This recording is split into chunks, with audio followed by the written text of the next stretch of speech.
It's dawn in London. For the first time in history, the Queen of England is about to be tried for adultery and treason. If she's found guilty, her fate will be death. I'm historian Tracy Borman. Over 3 nights, I'm exploring the incredible story of Anne's downfall. Look at that, it's just exquisite. It's wonderful, isn't it? It all took place in the space of just 17 days. I've studied Anne for most of my life. I think I know her well, but I'm going to do something that I've never done before.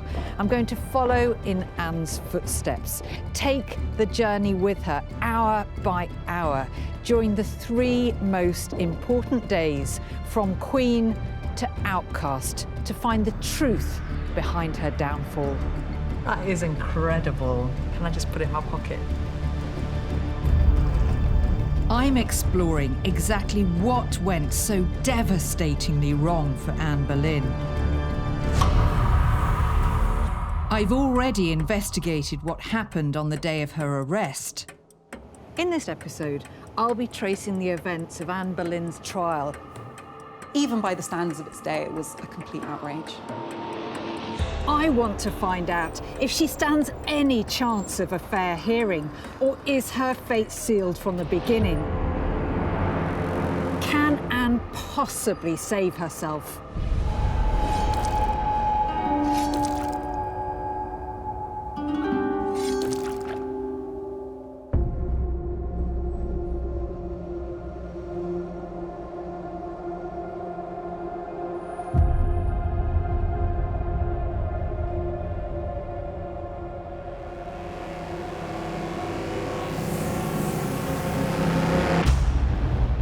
It's 7:30 a.m. on Monday, the 15th of May, 1536. In an hour and a half, the trial of Anne Boleyn will begin at the Tower of London, in its Great Hall.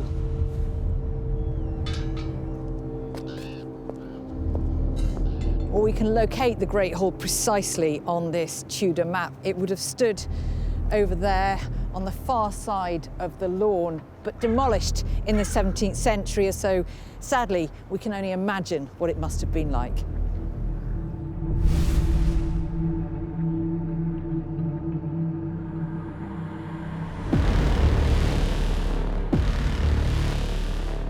Today, the Great Hall at the Tower is hosting the most infamous trial in Tudor England, instead of the banquets and meetings it's more used to.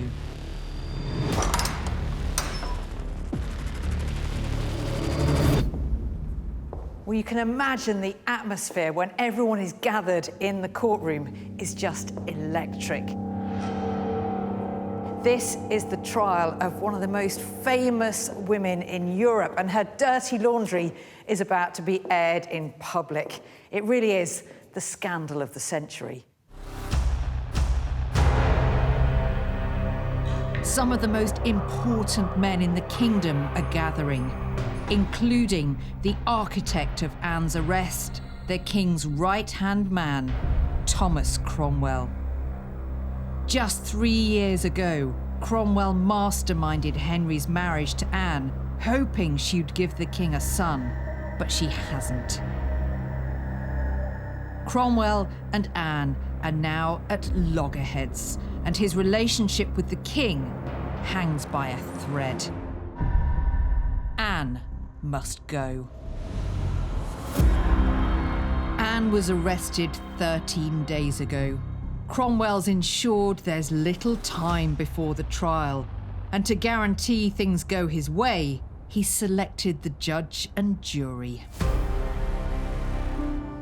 Reading a list of who's gathered here for the trial, it's a who's who of Tudor England. Remarkably, presiding over the whole thing is Anne's own uncle, the Duke of Norfolk. It may seem a risky move for Cromwell to put someone so close to Anne in charge. But Cromwell has his reasons. 5 years ago, the Duke of Norfolk predicted that Anne would be the ruin of all her family. Cromwell is confident that when it comes to the crunch, Norfolk will side with the king. Anne's fate will be decided by a jury of 26 peers, including her own father. Thomas Boleyn is a ruthlessly ambitious politician. He puts his career ahead of everything, even or especially his own children. Even though these men, in theory, are loyal to Anne, if they don't vote the way the king wants, their necks are going to be on the line. At the centre of the room, on a raised platform so all can see, is a chair where Anne will sit. Members of the public are being allowed to watch the trial. 2,000 have squeezed in, desperate to know how this is going to play out. Anne is being accused of one of the most salacious acts imaginable, punishable by death. The stakes really couldn't be higher. But there is one person missing from the trial. Across London, at York Place in Whitehall, the king is out of bed and being dressed by his gentlemen. Where these buildings now stand was Henry's Palace of Whitehall, and it's here that he's lying low today as Anne's trial takes place. But he's keeping a close eye on the proceedings. If Anne is found guilty, then a cannon will be fired from the tower.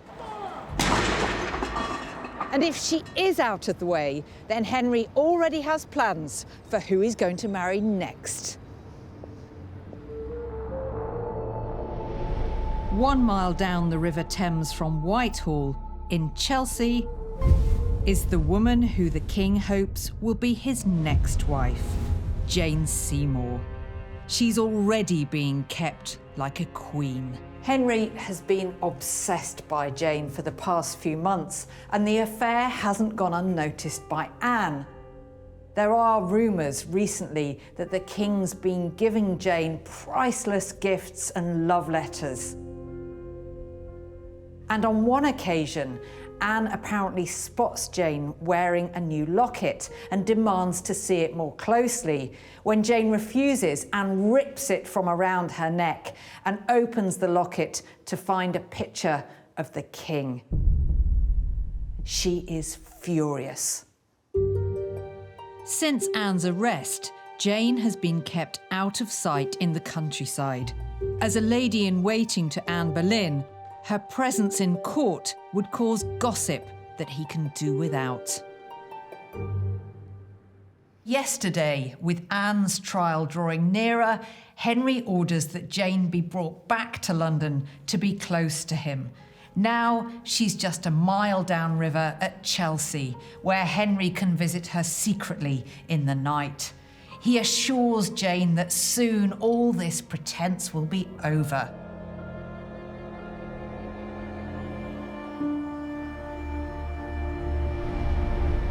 At the Tower of London, the court is now assembled. And in the Great Hall, the most well-known woman in England is set to enter the stage.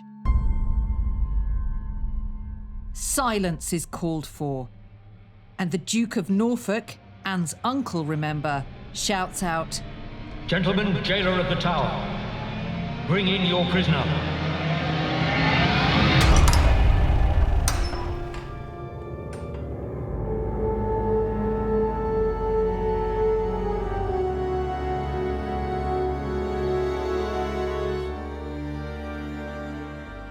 Anne is led into the courtroom, flanked by the gentleman jailer, his axe turned away from her because she's not yet proven guilty, and also by 4 ladies. Now, these ladies aren't of Anne's choosing, but of Cromwell's. He's placed them in her service to watch and record everything she says and does. Spectators remark that she's never looked more in control. Anne's composure is remarkable. Several eyewitnesses comment on it. She doesn't flinch even when she looks across and sees her own father sitting on the jury. Everyone is in place. The trial is about to begin. If found guilty, Anne could be sentenced to death.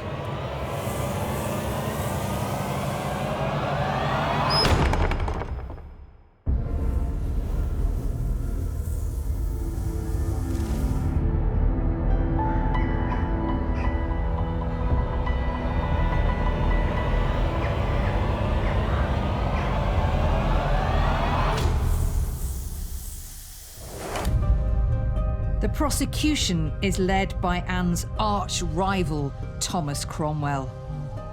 But as the trial begins, things are already not going quite as planned. Before Anne had come in, the crowds had been baying for her blood, but now she's conducting herself with such dignity, and clearly they weren't expecting that. When commoners are put on trial, they're made to stand throughout the proceedings, but Anne is still Queen of England, so she is allowed to sit. And you can imagine as she lowers herself into the chair and waits with apprehension to hear the charges against her. Anne still doesn't know what she's being accused of.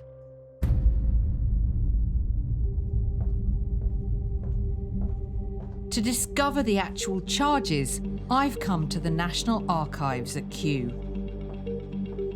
This is where all the records that still exist from Anne's trial are stored. Well, this is very exciting.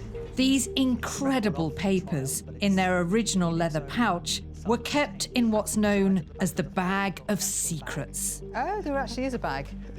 And then you get all of the papers. And Sean Cunningham looks after These at them. the front are the original commissions and orders. The records are written in Latin on 22 sheets of parchment. It's amazing to think that this document would have actually been there in the trial room at the time. That's right. It is a record of the process as it was unfolding. So some of this would have been in the hands of the people in the court at the time. It makes it all chillingly real. But as I examine the records, something isn't right. These documents are all telling the story from the side of the prosecution. There's no record of Anne's testimony. We have here a huge body of evidence against Anne, the indictment, eyewitness accounts. Nothing in her defence has survived. And that surely is significant. The indictment that details Anne's charges does still exist. Here, the charges are listed: adultery with 4 men, Henry Norris, William Brereton, Sir Francis Weston, and Mark Smeaton. It's telling us that she's despised her marriage for 3 years, and she's... 3 years, so the whole marriage, really. Pretty much, yes. I mean, it's setting up the adultery and relationship with her accomplices in such a way that it undermines the king's status and dignity. And what's the significance of the men who are accused with Anne? They're all gentlemen, apart from Mark Smeaton. So these are the young men who've grown up with Henry or are serving Henry and his family. And so they spend a lot of their time in the king's direct presence. It's really explaining how they have been wooed by Anne's charms to be her lovers. The indictment alleges how Anne is following daily her frail and carnal lusts, did falsely and traitorously procure kisses and touching of the king's daily and familiar servants, to be her adulterers and concubines. In court, the charges are read out to Anne. She is accused of some 20 acts of adultery. So now that Anne knows what she's accused of, how on earth must she be feeling? Well, She's sure of her innocence, that comes across definitely. And she's also got great faith, so perhaps she thinks that God will deliver her from all this because he knows she's innocent, so he'll make sure that justice prevails. But mingled with all of that self-righteousness, there must be terror, disbelief, and outrage. She must feel like screaming. In the courtroom, the spectators are on the edge of their seats, listening to these charges and waiting for Anne's response. But Anne is completely calm, certain of her innocence, believing God will intervene with a miracle to prove it. An eyewitness describes how she seemed unmoved. She said little, but no one to look at her would have thought her guilty. Cromwell must now be growing agitated. This isn't going the way he thought. He'd planned it all out very carefully. He must have thought it was a done deal, but now he senses the atmosphere changing and he must be terrified that it's all going to go against him. Because Anne has a hidden weapon. She's not just the intellectual equal of most of the men there, she's their superior. Anne's had the benefit of an education abroad, very unusual for a Tudor woman.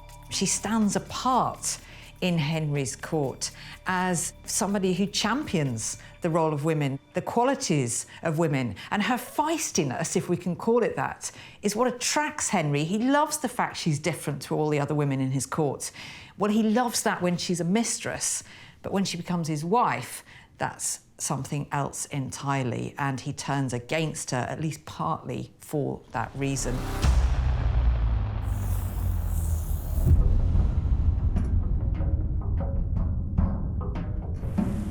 Anne has been accused of adultery, a deeply serious allegation. But then the next part of the indictment is read out.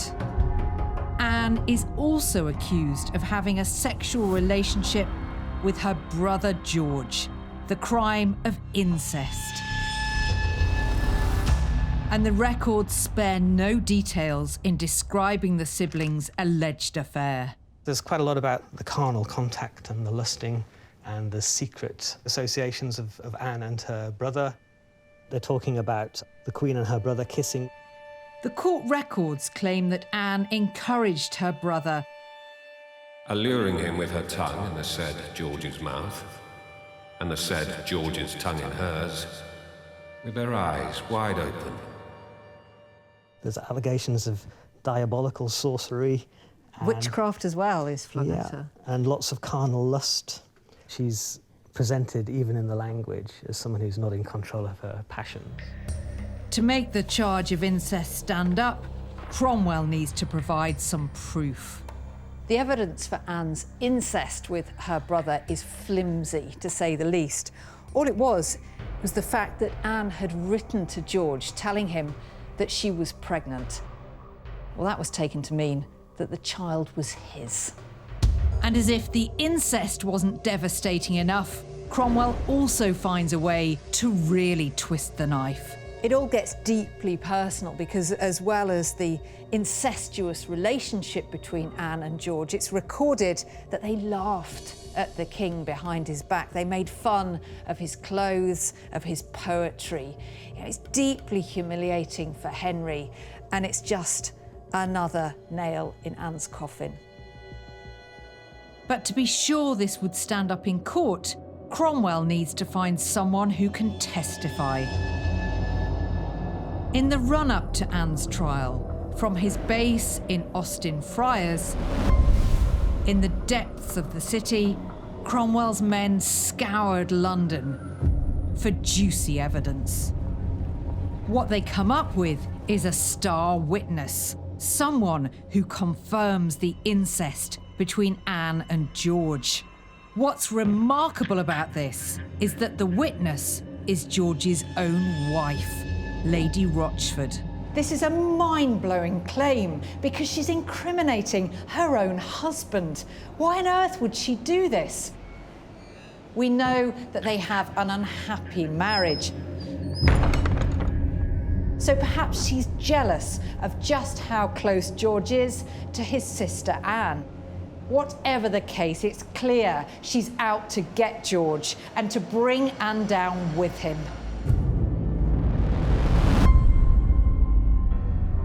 In the courtroom, Anne is still insisting on her innocence and fighting off the evidence brought against her.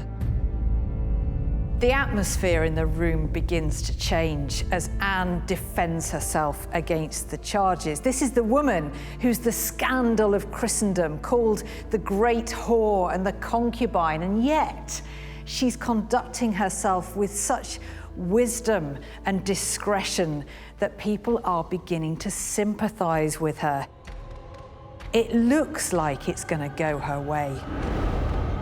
Is it possible she will be found not guilty?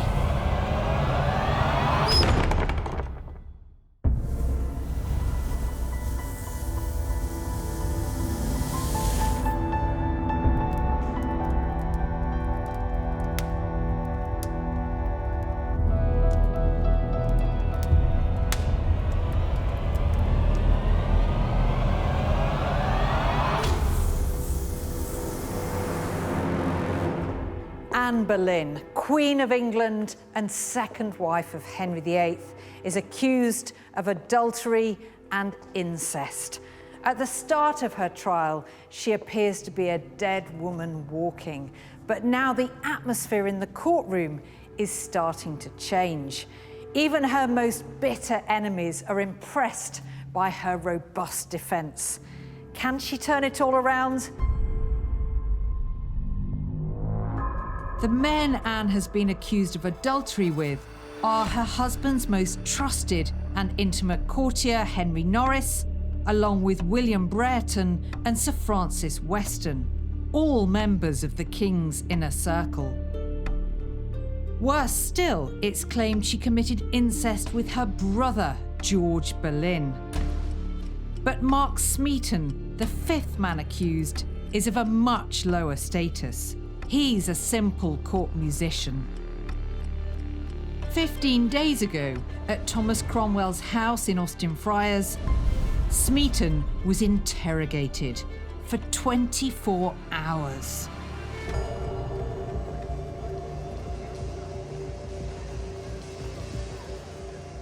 All of the other men grilled by Cromwell have totally denied the charges, but Smeaton doesn't. He cracks. He claims that Anne singles him out for special attention. He says that one morning, as she lay in bed, she summoned him to play music so her ladies could dance. As she watched him, she decided to seduce him. Mark admits to making love to the Queen on 3 occasions. But was this true, or was Mark Smeaton attempting to save himself? A servant witnesses the horror of Smeaton's interrogation and casts doubt on his confession. The account reads as follows. Then he called 2 stout young fellows of his and asked for a rope and a cudgel, and ordered them to put the rope, which was full of knots, around Mark's head, and twisted it with the cudgel until Mark cried out, "Sir Secretary, no more. I will tell the truth." In Tudor times, torture could be used as a way of getting people to admit guilt, but it couldn't be used on members of the nobility, only commoners like Mark Smeaton. I think it's no coincidence that he's the only one to confess. There is one admission in particular by Smeaton that is hard to believe. It tells of the extraordinary lengths Anne would go to in order to get Smeaton into her bed. The problem is, as Queen, Anne has very little privacy. She's always surrounded by her ladies, so she has to come up with a cunning plan. And it involves her most trusted lady, Margaret, whose bedroom lies right next to Anne's. And it's also used to store dried fruits, sweetmeats, and marmalade. According to Smeaton's confession, Margaret hides him behind a curtain until the coast is clear. Then Anne supposedly calls, "Bring me a little marmalade." loud enough for any eavesdroppers to hear. Margaret leads Mark into Anne's bedchamber and supposedly says, "Here is the marmalade, my lady." Anne tells her she may leave, and well, you can use your imagination for what happens next.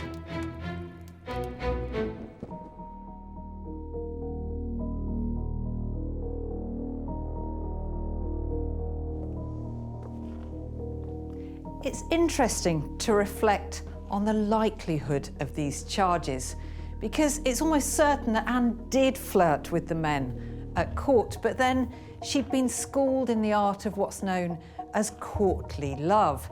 This is when a knight can court a woman far above him in status. He can wear her colours at a tournament, compose songs or poems, or even pursue her. But always the woman stays just out of reach, although in reality this behaviour did lead to sexual liaisons. But Anne is Queen of England after all. She's hardly ever alone, always surrounded by her ladies. She'd have had to have taken a huge risk to conduct an affair in secret. There's also the fact that Anne is a woman not lacking in self-control. She'd kept Henry at bay for 7 long years. Would she really lack the discipline to stay faithful to him now?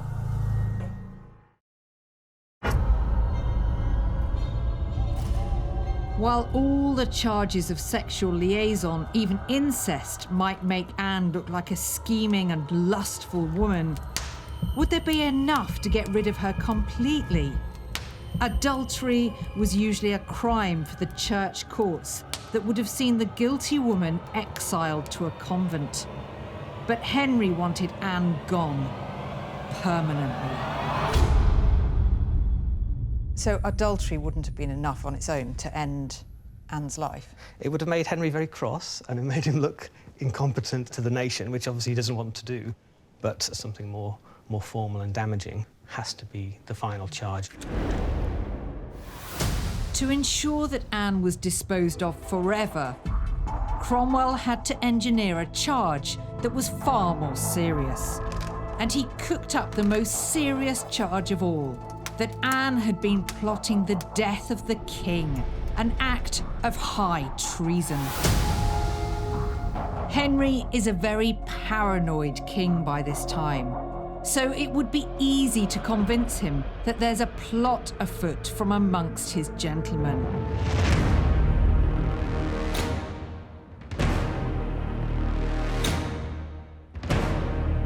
In the courtroom, Cromwell plays his trump card.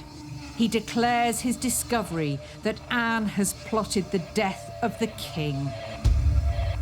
And he claims to have evidence from one of the men Anne is accused of sleeping with,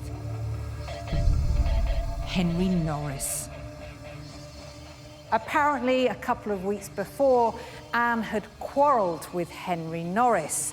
She'd asked him why he hadn't yet proposed to her cousin, Lady Shelton, and he had replied that he was going to wait and see, which Anne took to mean that he was going to wait and hope to marry her instead. In court, written testimony from William Kingston, the constable of the Tower, says that when Henry Norris told Anne he was waiting, she said, "You look for dead men's shoes. For if aught should come to the king but good, you would look to have me." Well, this might all sound very flimsy and inconsequential, but the implication here is that it's just a short step for Anne from contemplating her husband's death to actually plotting it.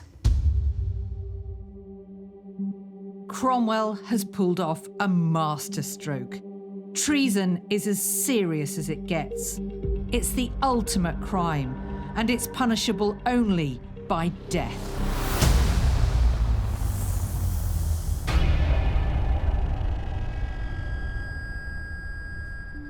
Even as Anne Boleyn sits calmly, listening to the evidence against her, she's aware that her fate doesn't just rest on the trial today. 3 days ago, there was another trial, this time across London at Westminster Hall, right in the heart of government. Its outcome would profoundly affect Anne's situation. Being judged are 4 of the 5 men she's accused of having affairs with. Henry Norris, William Brereton, Sir Francis Weston, and Mark Smeaton. Ensuring the Queen is convicted rests on finding these men guilty.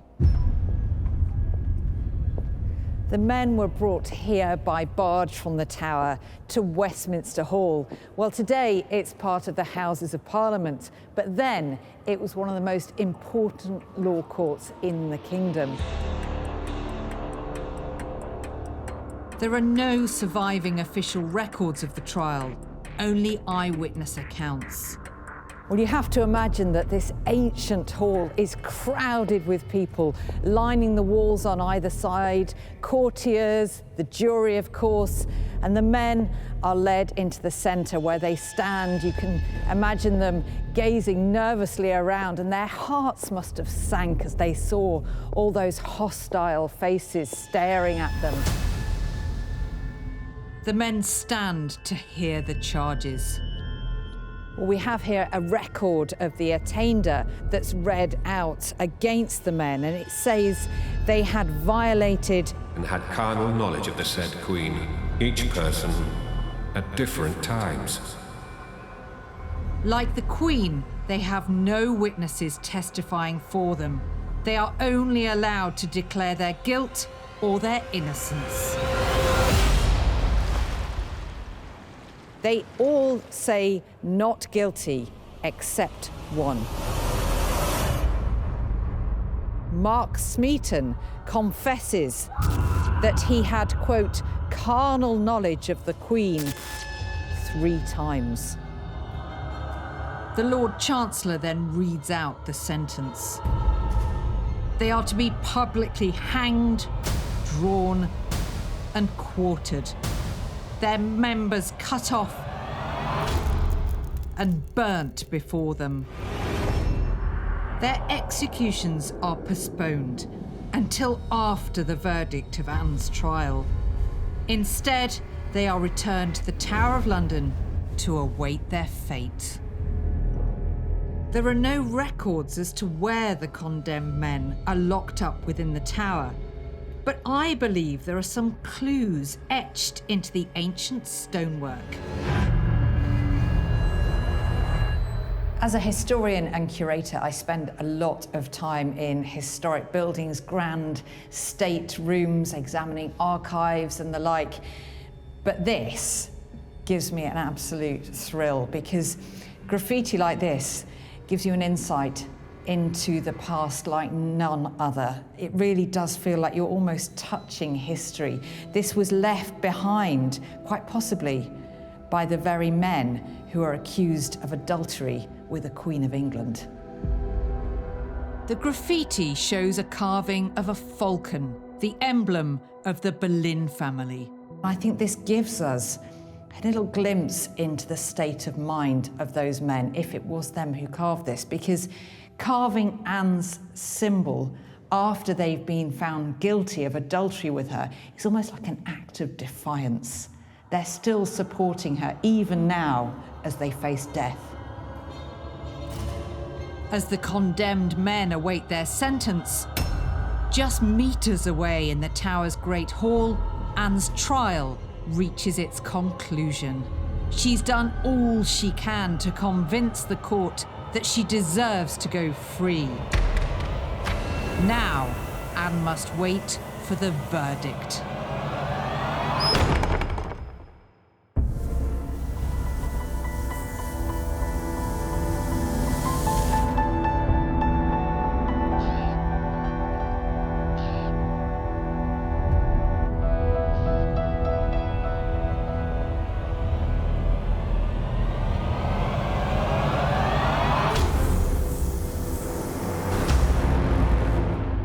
this point, Anne seems to think that justice will prevail and she'll be found not guilty. After all, she's conducted herself throughout the trial like a woman who knows herself to be innocent. All of the evidence that's been presented against her has been questionable, and her faith and belief in her innocence are total. As she and everyone else here awaits the verdict, the tension must be palpable. The judge, Anne's uncle, the Duke of Norfolk, sends the jury to deliberate, including her own father, Thomas Boleyn. The room holds its breath. It takes them just moments to reach their decision. They are unanimous. Anne is found guilty of treason. It must have hit her like an electric shock. Her mind must be spinning with the implications. Immediately, she's stripped of her crown and her titles. She is no longer Queen of England. As Anne is still reeling from this, her uncle, the Duke of Norfolk, sat there, delivers the sentence, and it's this. Because thou hast offended against our sovereign the King's grace in committing treason against his person, and here attainted of the same, the law of the realm is this, that thou hast deserved death. And thy judgment is this, that thou shalt be burned here, within the Tower of London on the Green, or else to have thy head smitten off, as the King's pleasure shall be further known. Well, this is just horrific. The sentence for treason is to either be burnt or beheaded. Well, the latter is preferable. It's the swifter death. But both are Anne's worst nightmare. She hasn't seen this coming. Now she knows that she's going to die. We can only imagine what must be going through her mind, but this is when Anne is extraordinarily courageous.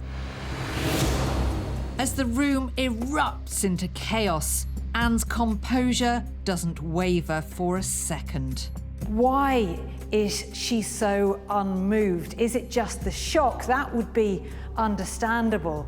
But I can't help feeling it's something else. And it's Anne's determination to show no fear, no dismay in front of the men who have brought her down, because that would hand them yet another victory.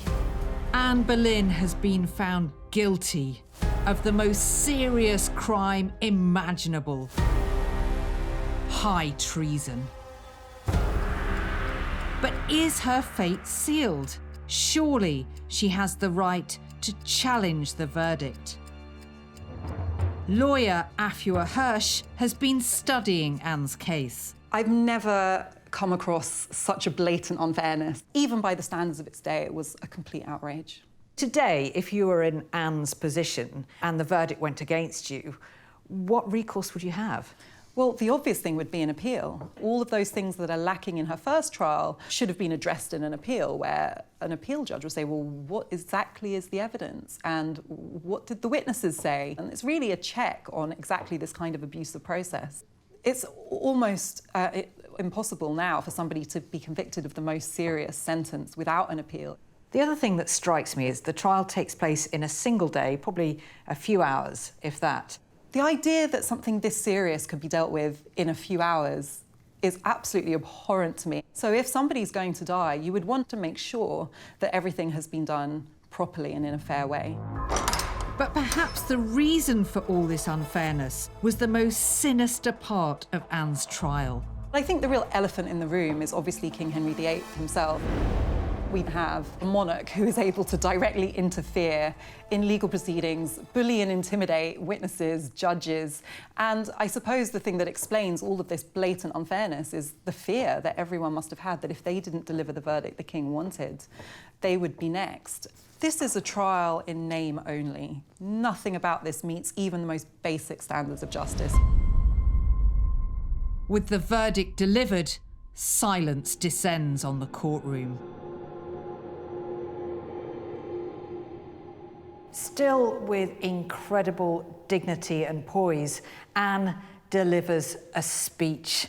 She says, "I do not say that I have always borne towards the king the humility to which I owed him, considering the great honour and respect he always paid me. I admit too that often I have taken it into my head to be jealous of him. But may God be my witness if I have done him any other wrong." It's such a well thought out speech and delivered without hesitation. It's tempting to think that Anne has prepared in advance, but remember, she doesn't believe that this is going to happen. She thoroughly believes she's innocent and will be found such. So it seems that actually this speech is just delivered from the heart. To mark the guilty verdict, cannons fire, which reverberates across London. In his palace at Westminster, the king hears the signal and knows that the deed is done. The coast is almost clear for him to marry Jane Seymour. Anne is escorted out of the courtroom. The guards turn their axe blades towards her.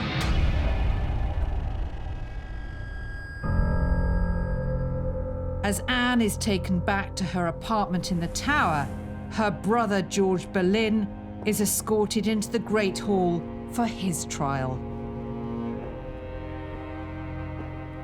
George, like Anne, defends himself eloquently, but also like Anne, he doesn't stand a chance. He's found guilty and taken back to the Tower so that he can prepare for death. 2 days have passed since Anne's trial. Imprisoned, she still believes salvation is possible.